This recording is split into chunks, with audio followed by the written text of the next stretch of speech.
Mi exposición va a ser mucho más empírica, diría yo. Voy a tratar de recuperar algunos ejemplos de diferentes estancias de campo en diferentes momentos de diferentes trabajos, para hacer esta reflexión muy simple con una pregunta que probablemente no vamos a resolver en una sesión, por supuesto, y es: ¿por qué es tan difícil percibir los riesgos climáticos? Tanto los riesgos asociados al cambio climático como aquellos riesgos que no necesariamente tienen que ver con el cambio climático. Pero con frecuencia, y un poco coincidiendo con lo que decía anteriormente el doctor Rueda, hay una dicotomía muy importante en la forma en la que vemos el mundo. No es lo mismo una sociedad tradicional de autosubsistencia que una mirada científica, ¿no? Ninguna es mejor que otra incluso, ¿no? Y con frecuencia diría yo que nos encontramos en una serie de dificultades de interpretación que generan muchas controversias y también generan muchos conflictos, ¿no? Y quiero empezar con una provocación, digamos, que no, por supuesto no es malintencionada, pero con una anécdota real que sucedió durante un trabajo de campo que realicé con un colega brasileño en el nordeste de Brasil hace ya 10 años, en la cual unos meteorólogos de la FUNCEME, la Fundación Cearense de Meteorología, en un recorrido de campo sobre el estudio de las sequías, llegaron a un pequeño lugar en el Sertão brasileño, en zona seca, ¿no? Y pidieron refugio para pasar la noche porque se les había hecho tarde, no podían llegar ya a Fortaleza, la capital, y la persona que les dio, que les abrió, digamos, la puerta, les dijo: pasen por favor y quédense a dormir adentro, ¿no? Y los meteorólogos dijeron: no, ponemos afuera, no se preocupe, ponemos nuestras tiendas. Y finalmente, en la noche llovió y pasó algo muy extraño, porque los meteorólogos realmente estaban seguros que no iba a llover, y el campesino les dijo: cuidado, va a llover, yo les digo que pase. Al final del otro día en la mañana, cuando los científicos le preguntan al campesino cómo supo que iba a llover, el campesino les dijo: es muy simple, yo tengo un burro ahí, y ese burro no tiene una oreja. Cada vez que va a llover, el burro se mete abajo de un cobertizo para protegerse porque le molesta el agua en la oreja. La moraleja es muy simple: es más vale un burro meteorólogo que un meteorólogo burro. Okay. Empezando esto, podemos decir que hay, por supuesto, una dicotomía de conocimientos sobre el medio ambiente, ¿no? Y esto tiene, por supuesto, variables mucho más complejas de las que puedo yo decir en 20 minutos, pero esencialmente no es lo mismo el pensamiento determinista, en el que tradicionalmente nos hemos regido las sociedades, al pensamiento probabilista, que es el pensamiento científico, donde todo lo calculamos, donde todo lo tenemos que generar en una serie de modelos. Y evidentemente aquí lo que estamos teniendo que entender es que el cambio climático, además de un problema, por supuesto, físico-meteorológico, de un problema ambiental, es esencialmente un problema social. Es un problema de cambio social. Por eso le digo a Daniel y a Simone Lucatello que cuando hicieron su libro de las dimensiones sociales del cambio climático, hay que reescribir ese libro llamándole las dimensiones climáticas del cambio social. Es decir, hay que hablar del cambio social como un problema fundamental de nuestra época, ¿no? Bien, a ver, voy a acomodarme y dejar esto por aquí porque esa es mi guía de por donde vamos para irme guiando, ¿no? Ahora, bajo esta dicotomía simplista, digamos, de pensamiento determinista contra probabilista, voy a presentar 3 ejemplos muy breves de por qué en realidad percibir los riesgos climáticos es mucho más difícil de lo que creemos, ¿no? Básicamente, por qué está lleno de diferentes variables en sí. Bueno, el primer ejemplo: los sistemas de alerta temprana a sequías en el nordeste brasileño. Bueno, el nordeste es una zona seca, no voy a entrar en detalles, pero desde el fenómeno del Niño del 97-98, en la zona se desarrolló un sistema de alerta temprana muy eficiente, con un soporte institucional muy importante, la Fundación Sorense de Meteorología. Después contrataron a investigadores de la Universidad de Columbia para hacer un pronóstico estacional, ¿no? Muy bien diseñado, y finalmente la información fue distribuida de forma no muy equitativa al momento en que se tenía que dar, ¿no? El punto digamos, este ejemplo es que de nada sirve generar una investigación meteorológica o de prevención muy eficiente si no tenemos instituciones más o menos creíbles o eficientes para transmitir esa información. Entonces es muy interesante porque la gran dificultad del debate, digamos, en ese momento fue por qué la gente no le hace caso a nuestra información científica si es tan buena. La información era buena, ¿no? Los meteorólogos lo hicieron bien.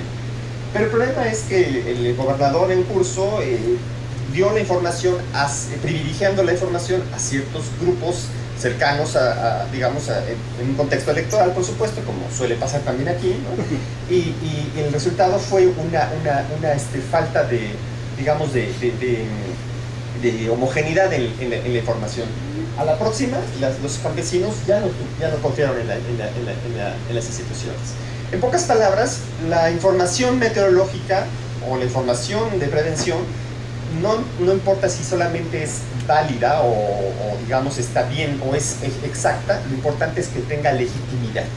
Entonces ya no estamos hablando de un problema digamos, de números, estamos hablando de un problema social, de un problema político.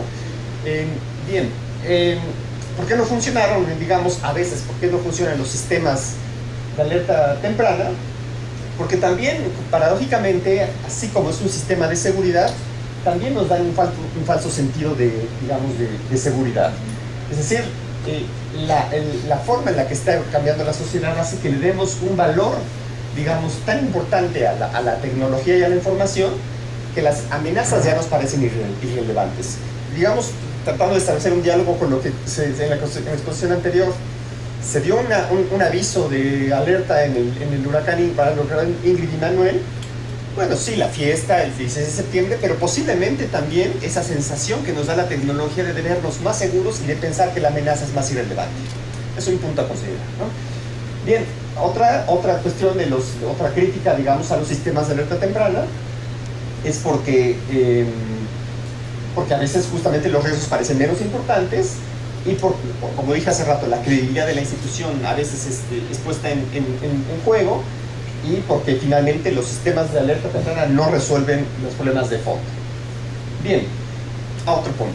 Y esta es digamos, mi experiencia en el terreno. En el terreno lo que vemos con las personas que trabajan en el campo, en la agricultura, en pesca también, es que la gente toma decisiones a partir de sus propias adaptaciones, a partir de su propia experiencia. Es decir, hay una base cotidiana de la experiencia para entender el entorno, ¿no?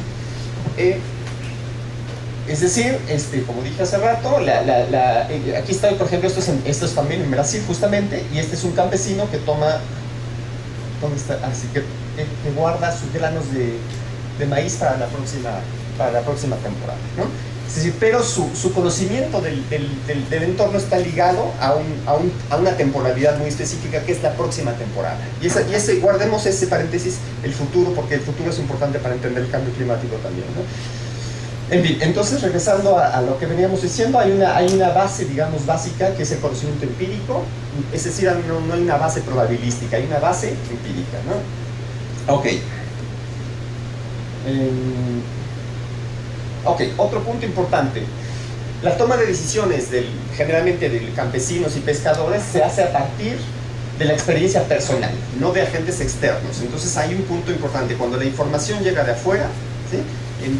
Con una base estadística, la información muchas veces no es comprendida. ¿Y hacia dónde estoy dirigiendo todo esto? Hacia esta básica pregunta que dijimos al principio. ¿Por qué la gente no percibe? Es que hay una tendencia a pensar que la gente no percibe el riesgo. Y aquí es donde justamente estoy tratando de decir, ¿no será que la gente sí percibe el riesgo, sí percibe riesgos, pero simplemente toma otra forma de decisiones porque ve otras escalas diferentes temporales?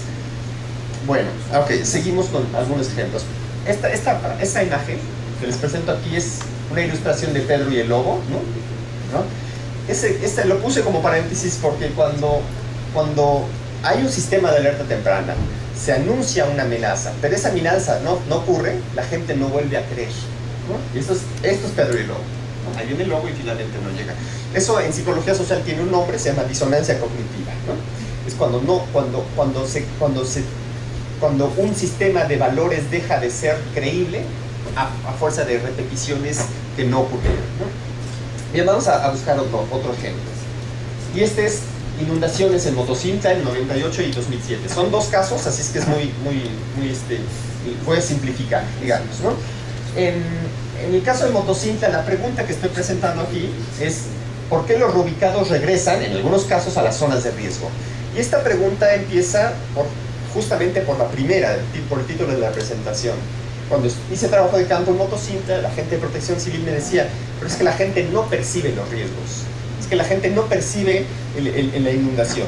Y la experiencia de campo me dice que la gente sí percibe el riesgo, que la gente más bien tiene otras necesidades por las cuales tiene que regresar a la zona de riesgo. Si la casa de reubicación no está bien construida, o simplemente es de 39 metros cuadrados y la familia tiene 6 habitantes, evidentemente no es funcional, ¿no? Si el terreno de traspatio, en el que antes tenían media hectárea para autoconsumo, en este momento ya la nueva casa no corresponde a la misma norma porque la casa que se les pone es diferente, y es diferente porque hay necesidades de civilizar. Hay también un discurso de civilizar al campesino en este tipo de proyectos. Y aquí les voy a poner este ejemplo. El caso de Motocintla, la gente, esta familia que está en la zona de riesgo tenía que ser reubicada a este conjunto habitacional completamente urbano en un contexto rural. Evidentemente la casa no correspondía a las necesidades.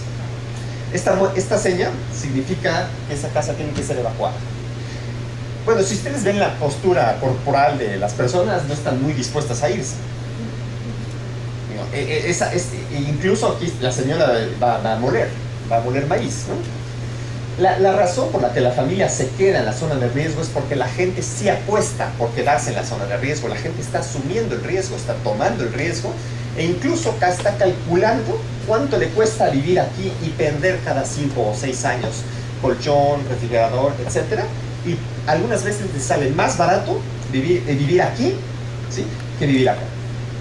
Es decir, esto nos da una falsa sensación de progreso, nos da una falsa sensación de modernidad, sirve en realidad para reactivar la obra económica de algunos grupos de constructores en la región, y también para reducir indicadores de pobreza, porque evidentemente el piso, casa entre comillas bien construida, reduce indicadores de pobreza, porque hay electricidad y una serie de servicios. Pero paradójicamente esa falsa sensación de seguridad no se transforma en una mejora de la calidad de vida de las personas, porque no tienen en este espacio el livelihood, el medio de vida para hacerlo sostenible en largo plazo.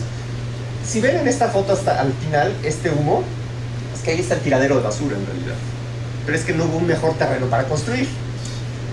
¿Qué es más rentable para estas personas? Vivir aquí, donde hay un riesgo de inundación cada 5 años, cada 4 años, más o menos. No estoy justificando, ¿eh? Solamente estoy mostrando una problemática. O vivir aquí con la conjuntivitis permanente del producto de la cantidad de humo que se genera por los incendios en los tiraderos de basura. Así que...